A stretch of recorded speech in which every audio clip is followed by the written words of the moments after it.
श्री गणेशाय नमः। सियावर रामचंद्राय नमः। ओम हनु हनुमते नमः। श्री गुरुचरण कमलेभ्यो नमः। उमापति महादेवाय नमः। प्रभु श्री रामचंद्र जी द्वारा धनुष मखशाला में महाराज जनक के प्रण के अनुसार भूत भावन भगवान शिव शंकर जी के पिनाक धनुष को भंग कर सीता स्वयंवर में सीता जी का वरण किया और महाराज जनक द्वारा भेजे गए दूत से महाराज चक्रवर्ती दशरथ जी, सभा के लोग, रनिवास, गुरु, अयोध्या, यहाँ तक कि इस मंगल उत्साह का फैलाव 14 लोकों में हो गया और गुरु जी के आदेश के अनुसार कि जल्दी बारात को सजाकर चलना है, तो लोगों ने अपने अपने घरों को सजाकर मंगलमय बना लिया। गलियों को चतुरसम से सींचा, यानी चंदन, केसर, कस्तूरी, कपूर से बने हुए सुगंधित द्रव्य जो चतुरसम है उससे सींचा और द्वारों पर सुंदर सुंदर चौक यानी पुराए कि मंगलमय निज निज भवन लोगन रचे बनाई, बीथी सींची चतुरसम चौके चारु पुराई। और जहां तहां बिजली की सी कांति वाली चंद्रमुखी हरिण के बच्चे के समान नेत्र वाली और अपने सुंदर रूप से कामदेव की पत्नी रति के अभिमान को भी भंग करने वाली, उसको छुड़ाने वाली अयोध्या की सुहागिनी स्त्रियां सभी 16 श्रृंगार कर जहां तहां झुंड की झुंड मिलकर और मनोहर वाणी से मंगल गीत गा रही हैं। और इनके गीत इस तरह है कि इनके सुंदर स्वर को सुनकर कोयलें भी लजा जाती हैं। और इधर राजा दशरथ जी ने भरत जी को बुला लिया और कहा जाकर घोड़े हाथी रथ को सजाओ और जल्दी जल्दी श्री राम जी की बारात में चलो कि भूप भरत पुनि लिए बोलाई, हय गय चंदन साजहु जाई, चलहु बेगिर घुबीर बराता, सुनत पुलक पूरे दो भ्राता। और इतना सुनकर कि भरत सकल साहनी बुलाए, आय सुदीन मुदित उठि धाये, रुचि रुचि जीन तुरग तिन्ह साजे, बरन बरन बर बाजी बिराजे। और भरत जी सभी घुड़साल के अध्यक्षों को बुलाते हैं और घोड़ों को सजाने की आज्ञा देते हैं और प्रसन्न होकर वह सभी उठकर दौड़ पड़ते हैं और अपनी रुचि यथा योग्य जीन घोड़ों पर सजाकर और रंग रंग के उत्तम घोड़े शोभित हो गए। तो इस तरह सब सुंदर सब भूषण धारी, कर सर चाप तून कटि भारी। और सभी जो राजकुमार, छैल छबीले राजकुमार सवार हैं, वे आभूषण को धारण किए हुए और हाथों में धनुष और बाण लिए हुए, कमर में भारी तरकस को बांधे हुए हैं कि छरे छबीले छयल सब सूर सुजान नवीन, जुग पद चर यसवार प्रति जेयसी कला प्रवीण। और सभी चुने हुए छबीले छैल, सूरवीर, चतुर और नवयुवक हैं। प्रत्येक सवार के साथ 2 पैदल सिपाही भी हैं। जुग पद चर यसवार प्रति जेयसी कला प्रवीण, जो तलवार चलाने की कला में बहुत ही निपुण हैं। तो आज का प्रसंग इसी से आगे कि बांधे बिरद वीर रन गाढ़े, निकसी भये पुर बाहिर ठाढ़े, फेर ही चतुर तुरग गति नाना, हर सही सुन सुन पनव निशाना। भाई सूरता का बाना को धारण किए हुए और रणधीर वीर सब निकल कर नगर के बाहर आ खड़े हुए। निकसी भये पुर बाहिर ठाड़े, फेर ही चतुर तुरग गति नाना, हर सही सुन सुन पनव निशाना। और वे चतुर अपने घोड़ों को तरह तरह की चालों में फेर रहे हैं और भेरी तथा नगाड़े की आवाज को सुनकर या सुनकर वे सभी प्रसन्न हो रहे हैं। तो रथ सारथिन विचित्र बनाए, ध्वज पताक मणि भूषण लाए। चंवर चारु किंकिनी धुनि करही, भानु जान शोभा अपहरही। तो यहां कि ध्वजा पताका मणि और आभूषणों को लगाकर सारथियों ने रथों को विचित्र बना दिया, विशेष रूप से सजा दिया। चंवर चारु किंकिनी धुनि करही, भानु जान शोभा अपहरही। और उनमें सुंदर चंवर लगे या रखे हुए हैं और घंटियां शब्द कर रही हैं। और ये रथ सूर्य के रथ की शोभा का हरण किए यानी छीन लेता है। कि साव करन अगणित है होते, ते तिन रथन सारथिन जोते। भाई अगणित हवन की अग्नि से निकले हुए श्याम कर्ण घोड़े हैं और उनको उन सारथियों ने रथों में जोता हुआ है। भाई वीरों का बाना धारण किए हैं और यह बाना पहले ही कहा है कि कर सर चाप तून कटि भारी। भाई रण में गाढ़े हैं, काल को भी ये नहीं डरते कि कालहु डरहि न रन रघुवंशी। और ये सभी हैं कहां? पुर बाहिर ठाड़े, कि नगर के बाहर खड़ा हुआ। सारे लोग नगर के बाहर खड़े हैं। तो बाहर खड़े होने का प्रयोजन आगे बाबा जी स्पष्ट करते हैं कि चढ़ी चढ़ी रथ बाहिर नगर, लागी जुरन बरात। यानी सारी बारात इकट्ठा करने के लिए, जुटाने के लिए बाहर आकर खड़े हुए हैं कि जिससे सब यहां आकर एकत्र हो और सब बारात आगे पीछे के क्रम से यहां पर सज कर चलेगी। तो बांधे विरद वीर रन गाढ़े, निकसी भये पुर बाहिर ठाड़े। कि मानो वीर बाना बांध कर पुर के बाहर रण में खड़े हुए हैं और ऐसा वीर रस का आवेश सबको है, ऐसा अंदर वीरता का उमंग भर रहा है। अब फेर ही चतुर तुरग गति नाना, हर सही सुन सुन पनव निशाना। भाई छोटे बड़े सभी वीर वहां पर और घोड़ों पर हैं और घोड़े बड़े चंचल हैं, खड़े न रह पाते, यानी खड़े नहीं रह सकते घोड़े, आगे बढ़ बढ़ जाते हैं। और राजकुमार जो उस पर सवार हैं वह बाग यानी लगाम खींच खींच कर कड़ी करके उनको फेरते हैं, घुमाते हैं, रोकते हैं। और हर सही सुन सुन पनव निशाना। पनव और निशान आदि बाजे वीर रस के उद्दीपक हैं जो नगाड़े आदि बज रहे हैं और इनको सुनकर वीर सुखी होते हैं। भाई सब रघुवंशी राजकुमार वीर बाना बांध कर नगर के बाहर खड़े हुए हैं। राजा की यही आज्ञा थी कि चलो वेगी रघुवीर बराता।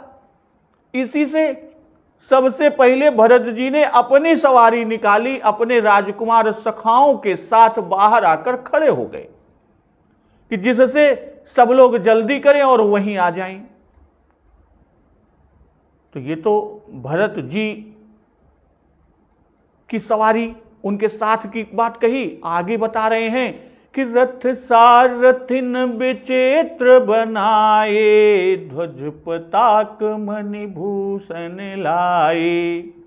भाई ध्वज पताका और मणि आदि तथा भूषण उसमें लगाए हैं रथों में अनेक रंगों के वस्त्र हैं, मणियां हैं अनेक रंगों की, और भूषण, ध्वजा और पताकाओं में ये लगे हुए हैं। तो वीरों के रथों में ध्वजा पताका रहती ही है। अचंवर चारु किंकिनी धुनि करहीं, भानु जान शोभा अपहरहीं। जो चंवर रखे हुए हैं यह रघुवंशी राजाओं के लिए हैं कि सेवक लोग पीछे बैठेंगे और पीछे बैठकर चंवर को हाँकेंगे, चंवर करते रहेंगे, यानी सिर पर चंवर घुमाया करेंगे। और किंकिणियां रथों में शोभा के लिए बांधी जाती है। किस लिए? धुनि करहीं। भाई अभी तो रथों में घोड़े नहीं जोते गए, रथ चले नहीं, तब किंकिणी की ध्वनि कैसे?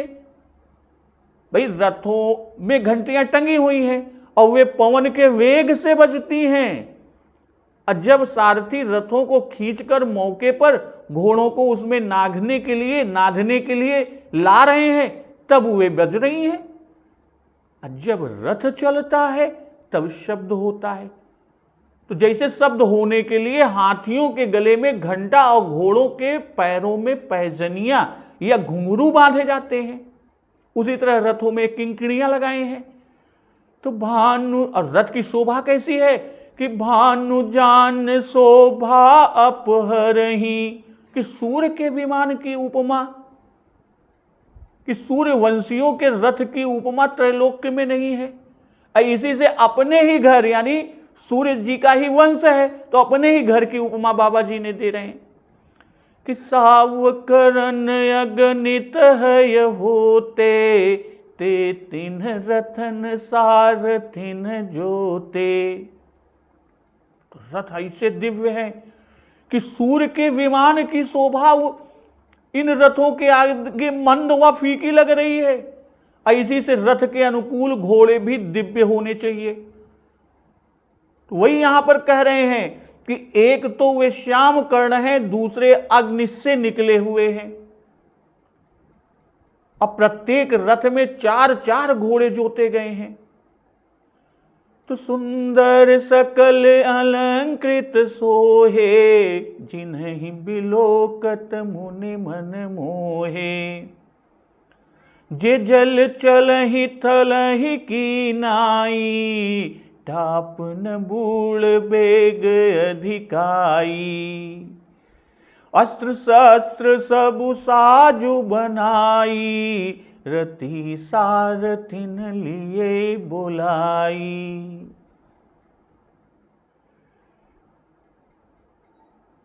तो देखने में सुंदर और गहनों से सजाए हुए सुशोभित हैं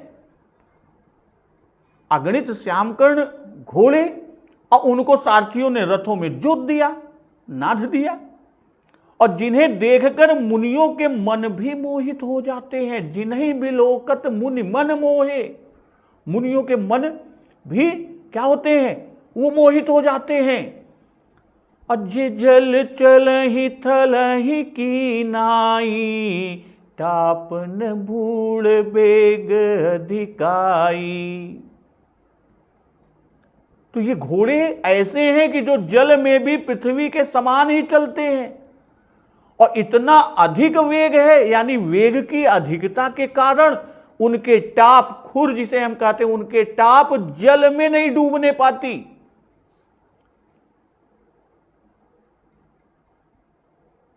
कि जो जल में भी पृथ्वी के समान ही चलते हैं। जैसे पृथ्वी पर टाप टाप टाप टाप चलते हैं, वैसे ही टाप पानी में डूबता नहीं कि वह आगे बढ़ जाता है। वेग की अधिकता से टाप जल में नहीं डूबने पाता। और अस्त्र शस्त्र सबु साजु बनाई, रथी सारथिन लिए बुलाई। अस्त्र और शस्त्र सब साज सजाकर सारथियों ने अपने अपने रथियों को बुलाया। तो चढ़ी चढ़ी रथ बाहिर नगर, लागी जुरन बरात। होत सगुन सुंदर सबही, जो जेहि कारज जात।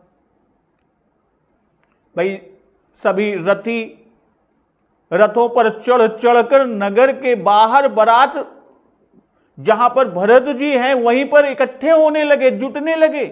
और जो भी जिस काम को जाता है, जो जेहि कारज जात, जिस काम से भी जाता है, होत सगुन सुंदर सबही, कि सभी को सुंदर शकुन हो रहे हैं। तो सुंदर सकल अलंकृत सोहे, जिन्हि बिलोकत मुनि मन मोहे। भाई पहले स्वरूप से सुंदर और अलंकार युक्त होने से सुशोभित हैं। अब बिलोकत मुनि मन मोहे, मुनियों के मन विषय प्रपंच से रहित होते हैं, विषय रस रूखे होते हैं। और शोभा देखना नेत्रों का विषय है। और विषय रहित मन जब मोहित हो गए तब फिर औरों की क्या कही जाए। इससे यह दर्शा रहे हैं कि घोड़े अत्यंत सुंदर और शोभा युक्त हैं। घुड़सवार राजकुमारों का अलंकारों से सुसज्जित होना कहे कि सब सुंदर सब भूषणधारी, पर उनके घोड़ों का अलंकृत होना वहां पर नहीं कहे कि रुचि रुचि जीन तुरग तिन्ह साजे, बरन बरन बर बाजी विराजे। तो सुभग सकल सुठ चंचल करनी, और यहां रथियों के घोड़ों का अलंकृत होना। तो जे जल चलही थलही की नाई, टापन बूढ़ बेग अधिकाई। ये दरियाई घोड़े हैं।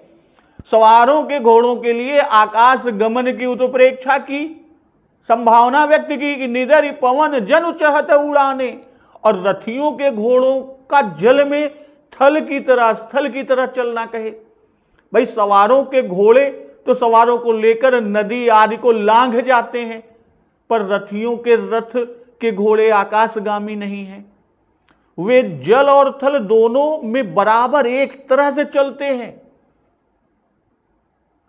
और इनके पीछे रथ बंधे हैं, इसलिए उनका बराबर चलना ही ठीक है, उड़ना ठीक नहीं। और वहां उड़ना कहा गया और यहां जल थल में बराबर चलना कहा गया। काहे कि पहले के घुड़सवार राजकुमार घोड़ों के उड़ने कूदने उछलने से गिर नहीं सकते, ज्यों के त्यों घोड़े पर बैठे रहेंगे, बने रहेंगे। और रथ वाले घोड़े यदि उड़ने वाले होते तो रथ को लेकर उड़ने पर रथ टंग जाए और सवार गिर पड़ेंगे। इसलिए जल थल में समान रूप से चलना कहा बाबा जी ने कि अस्त्र शस्त्र सबु साजु बनाई, रति सारथिन लिए बुलाई। भाई क्षत्रियों का मुख्य साज जो है, उनकी सज्जा अस्त्र शस्त्र ही है। सब साज, गद्दी मनसद तरदान पान दान वस्त्र आभूषण, किंतु अस्त्र शस्त्र मुख्य सज्जा है।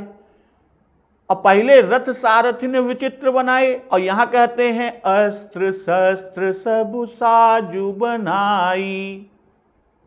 जैसे विचित्र रथ बने हैं वैसे ही सब साज विचित्र हैं, और सब विचित्र रूप में सज्जा कर रथी सारथिन लिए बुलाई। भाई भरत जी की आज्ञा सबको एक साथ हुई कि भरत सकल साहनी बुलाए, आय सुदीन मुदित उठी धाये। भाई घोड़े वाले सेवकों ने घोड़े जल्दी तैयार कर लिए और राजकुमार जल्दी सवार हो लिए, उन्हें बुलाना न पड़ा। और सारथी को रथ और घोड़े दोनों तैयार करना पड़ता है, और फिर अस्त्र शस्त्र और अन्य सब साज भी तैयार करना होता है। और यह सब काम समझकर रथी लोग शीघ्रता नहीं करते कि जब सारथी रथ घोड़े और सब साज ठीक कर, घोड़ा नाद कर जोत कर रथ तैयार कर लेगा, तब रथी को बुलाएगा ही। इसलिए यहां पर बुलाना कह रहे हैं कि रथी सारथिन लिए बुलाई। भाई सवारों के घोड़ों को सजाने में देर नहीं लगती, जितनी देर में सवार अपने वस्त्र आदि पहनकर तैयार होंगे उतनी देर में घोड़े तैयार कर लिए जाते हैं। और सवार चाबुक लिए आए और घोड़े पर सवार हुए, चढ़ लिए, और रथ तैयार करने में देर लगती है, इसलिए सवार बुलाने पर आते हैं। तो चढ़ी चढ़ी रथ बाहिर नगर, लगी जुरन बरात, होत सगुन सुंदर सबही, जो जेहि कारज जात। चढ़ी चढ़ी रथ बाहिर नगर, लागी जुरन बरात, होत सगुन सुंदर सबही, जो जेहि कारज जात। बाहिर नगर, नगर के बाहर जहां घुड़सवार राजकुमार हैं, वहीं रथी लोग भी अपने अपने रथों पर चढ़कर गए। अभी अभी पूरी बारात नहीं जुड़ी है, अभी चक्रवर्ती महाराज और श्री वशिष्ठ जी आदि आने को बचे हैं। जब तक महाराज आवेंगे तब तक बारात जुटती जाएगी। होत सगुन सुंदर सबही, जो शकुन बरातियों को हुए वही सब कार्य करने वालों को हुए। तो प्रश्न एक बनता है कि सब पूर्ववासी तो इस समय बारात की शोभा में लगे हैं, तो कौन सा कार्य है जिसके लिए वे जाते हैं? इसका उत्तर कि सभी की रुचि भिन्न भिन्न होती है। जिसकी जैसी भावना उसके अनुकूल, जैसी रुचि जैसी उमंग उसके जी में उठती है, वह उसी की पूर्ति के लिए जाता है, और उसकी कार्य पूर्ति होना ही कार्य की सिद्धि है। तो कलित करिवर इन्हें परी अंबारी, कही न जाहि जेहि भांति सवारी। चले मत गज घंट बिराजी, मनहु सुभग सावन घन राजी। वाहन अपर अनेक विधाना, शिबिका सुभग सुखासन जाना। भाई सुंदर श्रेष्ठ हाथियों पर अमारी पड़ी है, और जिस पर वे सवारी सजाई गई है, तो यह कहा नहीं जाता, कहीं न जाई जही भांति सवारी।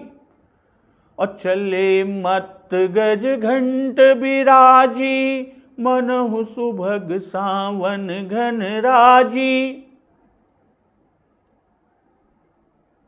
भाई मतवाले हाथी घंटों से सुशोभित होकर घंटे बजाते हुए चले, मानो सावन के सुंदर बादलों के समूह गरजते हुए जा रहे हैं। वाहन अपर अनेक विधाना, शिबिका सुभग सुखासन जाना। सुंदर पालकियां और सुंदर तामझाम और विमान आदि और भी अनेक प्रकार की सवारियां वहां पर इकट्ठी हुई हैं। अतिन्ह चढ़ी चले वे प्रवर वृंदा, जनु तनु धरे सकल श्रुति छंदा। तो उन पर श्रेष्ठ ब्राह्मणों के झुंड चढ़कर चले, और ऐसा जान पड़ते हैं मानो समस्त श्रुतियां और छंद ही शरीर धारण किए हुए हैं। तो मांगध सूत बंदी गुण नायक,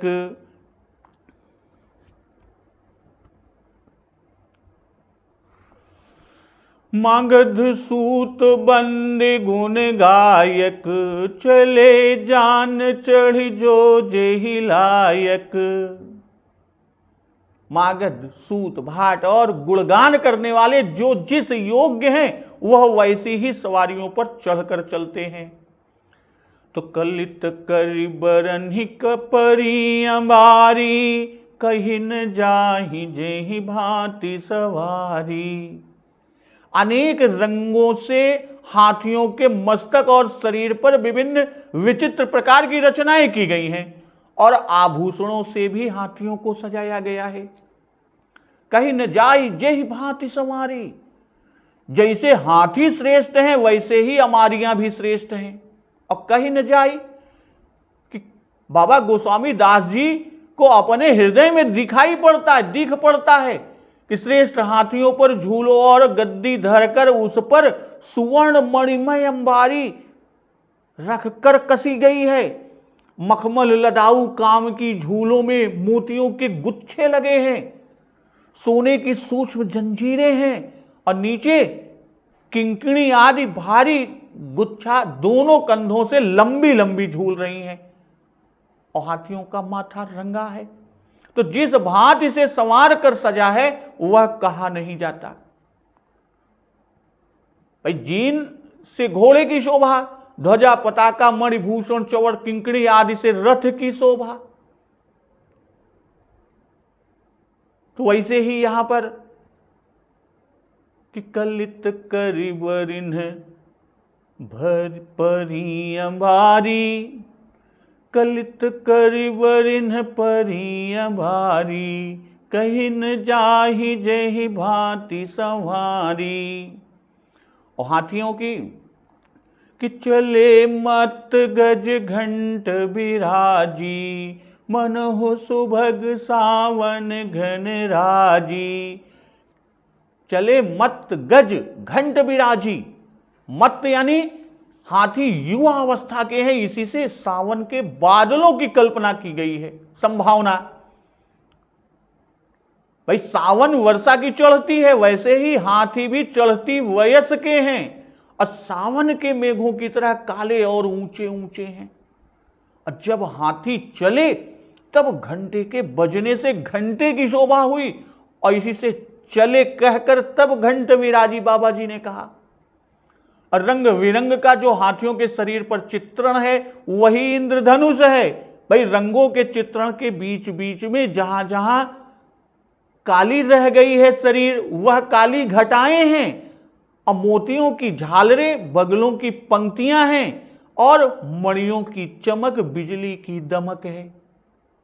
और हाथियों के चलते समय जो शब्द यानी घंटों और हाथियों का चिघाड़ होता है वह गरज या गर्जन है मेघों का, और मत गजों का जो मद झरता है वही वर्षा है। और देखने वाले जो हैं वो कृषि या खेती हैं, और जो उस समय देखकर हर्षित होते हैं यानी दशरथ जी और श्री वशिष्ठ जी आदि किसान हैं। सावन घन कि सावन का घन सुभग है, क्योंकि इससे किसान का मनोरथ पूरा होता है। और इतना ही नहीं, वाहन अपर अनेक विधाना, शिविका सुभग सुखासन जाना। भाई हाथी, घोड़े और रथ ये तीन सवारियां मुख्य हैं। राजा जी ने भरत जी को कहा था कि हय गय चंदन साज हो जाई, यह आज्ञा दी थी। इसी से हाथी, घोड़े और रथ यहां मुख्य हैं। जो अन्य सवारियां हैं उनको बाबा जी वाहन अपर अनेक विधाना इतना ही कहा। तो तिन्ह चढ़ी चले बे प्रबर वृंदा, जनु तनु धरे सकल श्रुति छंदा। विप्रवर वृंदा कि जनु तनु धरे सकल श्रुति छंदा, अर्थात ये सब वेद पाठी हैं, सबको वेद कंठस्थ है, वेद पाठी ब्राह्मण श्रेष्ठ हैं। और श्रुति से उपनिषद का भाग और छंद से मंत्र का भाग दिखाया। और तनु धरे कि सब विप्र मानव श्रुति और छंद की मूर्तियां ही हैं, अर्थात इनको वेदों में किसी जगह भी किंचित भी संदेह नहीं है। श्रुति छंद के शरीर नहीं, इसी से तन धरने की संभावना की उत्प्रेक्षा की। असकल श्रुति छंदा कहकर कि प्रत्येक ब्राह्मण समस्त श्रुतियों और समस्त छंदों के स्वरूप हैं। वाल्मीकि रामायण से कि वामदेव, जाबाल, कश्यप, दीर्घायु, मार्कंडेय, कात्यायन आदि विप्र श्रेष्ठ आगे आगे बारात में थे। वशिष्ठो वामदेवश्च जाबालिरथ काश्यपः, मार्कंडेयस्तु दीर्घायुर्ऋषिः कात्यायनस्तथा। और यहां आगे कहते हैं कि मागध सूत बंदी गुण गायक, चले जान चढ़ी जो जेहि लायक। भाई मागध वंशवर्णक हैं, सूत पौराणिक हैं, अब बंदी भाट गुण गायक हैं कि बंदी वेद पुराण गण कहें विमल गुण ग्राम, या गुण गायक गवैये लोग हैं कि नीति धर्म के अनुकूल सवारी सबको दी गई है। जैसा राजाओं का कायदा है उसी कायदे नियम से सब बारात निकली। अब घोड़ों के वृंद पृथक यानी एक साथ अलग से, रथों के वृंद पृथक, हाथियों के वृंद पृथक, ब्राह्मणों के वृंद पृथक मागध आदि के भी वृंद इसी तरह पृथक पृथक चले। अब बेसर ऊंट वृषभ बहु जाति, चले वस्तु भरी अगणित भांति। कोटिन कांवरि चले कहारा, विविध वस्तु को बर नहीं पारा। भाई बहुत जातियों के खच्चर, ऊंट और बैल, अगणित प्रकार की वस्तुएं लाद लाद कर चले। तो कोटिन कांवरि चले कहारा, विविध वस्तु को बर नहीं पारा। कि अगणित कहार करोड़ों कांवरे लेकर चले, जिनमें अनेक प्रकार की वस्तुएं थे, जिनका कि वर्णन किया नहीं जा सकता, या वर्णन कर कौन पार पा सकता है। अचले सकल सेवक समुदायी, निज निज साजु समाजु बनाई। और सब सेवक समुदाय यानी सेवकों के समूह अपना अपना साज और समाज बनाकर चलते हैं। सबके उर निर्भर हरसु, पूरित पुलक शरीर। कबहि देखिबे नयन भरी, राम लखन दो वीर। भाई सबके हृदय में अपार हर्ष है, सबके उर निर्भर हरसु, अपूरित पुलक शरीर। और शरीर पुलक से भरपूर है। सबको तो यही लालसा लगी है कि श्री राम लक्ष्मण दोनों वीर भाइयों को नेत्र भरकर हम कब देखेंगे। तो अगणित भांति की वस्तुएं हैं, एक एक वस्तु एक एक जाति के बैल पर है।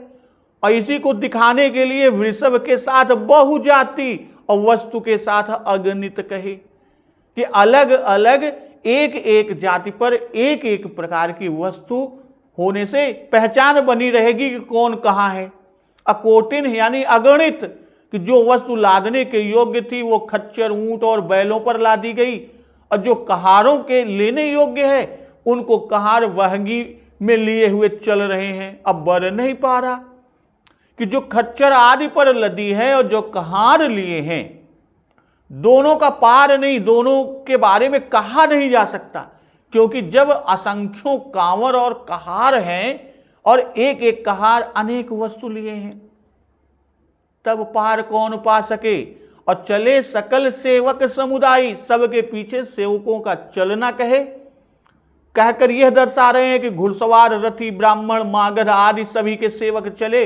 और यदि बीच में सेवकों का चलना कहते तो पीछे पीछे उनका कथन होता और उसी के वे सेवक समझे जाते। इसी से सबके पीछे कहा कि निज निज साजु समाज बनाई। समाज यानी सामग्री, कि कहु लेहु सब तिलक समाजू, जिसका जो काम है वह उसी काम की सारी सामग्री सजाकर ठीक करके वो चला। भाई जनकपुर से जब बारात लौटी तब सब वस्तुओं का गाड़ियों पर स्वर्ण पात्रों में भर भर कर भेजना कहा, कि कनक बसन मन भरी भरी जाना। और यहां गाड़ियों पर लाद कर भेजना नहीं कहे, क्योंकि ये लोग नहीं जानते थे कि सभी नदियों पर पुल बांध दिए गए हैं और बिना सेतु के गाड़ियों का निर्वाह नहीं हो सकता। और उधर से तो निश्चय ही था कि इसी से उन्होंने गाड़ियों पर लाद कर भेजा। तब घोड़े, हाथी, रथ, खच्चर, कांवर वाले, कहार, पदचर आदि को क्यों साथ लिए। तो इसका उत्तर कि घोड़े तो हवा में उड़ने वाले हैं, रथों के घोड़े तो जल और थल एक समान चलते हैं, कि जल चलहि थलहि की नाई, और टाप न बूढ़ बेगी अधिकाई। और हाथी, वृषभ आदि जल में लीला से तैरने वाले प्राणी हैं। और वह समय शरद ऋतु का था, कि रस रस सूख सरित सर पानी। और सबके उर निर्भर हरसु, सबके उर निर्भर हरसी, पूरित पुलक शरीर। कबहि देखिबे नयन भरी, राम लखन दो वीर। भाई श्री राम लक्ष्मण जी के दर्शन के लिए सबको हर्ष है, क्योंकि वे सबको प्राण प्रिय हैं। कि कौशलपुरवासी नर नारी वृद्ध अरुबाल, प्राण हुते प्रिय लागत सब कहूँ राम कृपाल।